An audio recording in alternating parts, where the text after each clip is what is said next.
মা খেতে দাও বলছি। ও মা, হ্যাঁ বলছি দুপুর তো অনেক হয়ে গেছে। হ্যাঁ বাবা হয়ে গেছে, রান্না বাড়াও হয়ে গেছে, চলে আয় তো বাড়ছি তোরটা, চলে আয়।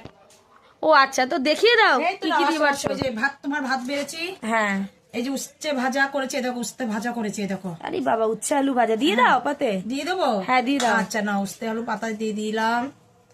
আহা, এটা যে কি ভালো লাগে। এই আর যে কি? টমেটোর ডাল করেছি, কাঁচা টমেটো দিয়ে একদম গাঢ় করে টমেটোর ডাল করেছি। আচ্ছা, এটা একটু পরে দাও, সেটা অসুবিধা পরে নেই। দেবো। হ্যাঁ, আর তার তারপরে- সাথে কি আছে? তারপরে করেছি যে পাবদা মাছ। আহা, পাবদা মাছ, দেখো পাবদা মাছ করেছি। সর্ষে পাবদা। সর্ষে পাতা দিয়েছি, এর মধ্যে বাদামও বাটা দিয়েছি। ও আচ্ছা, আর ধনে পাতা, কাঁচা টমেটো সব দিয়ে করেছি এটা সর্ষে পাবদা। লাস্টে তোর বৌদি তোকে একটু চিকেন দিয়ে গেছে, চিকেন। ও আচ্ছা, এই তো চিকেন কষা। আহা হা, দেখতেই পাচ্ছেন বন্ধুরা, একদম তোর বৌদি কষা চিকেন কষা দিয়েছে। চিকেন। আজকে এই সবই রান্না হয়েছে, আর কিছুই রান্না করি। তো ঠিক আছে বন্ধুরা, দেখতেই পাচ্ছেন এখানে কত কিছু রান্না বান্না হয়েছে। তা দুপুর বেলার তো জমে একেবারে ক্ষীর হয়ে গেছে। তা ঠিক আছে বন্ধুরা, ভিডিওটা আপনাদের কেমন লাগলো অবশ্যই জানাবেন, আর আমাদের সাপোর্ট করবেন। আজ এটুকুই, টাটা।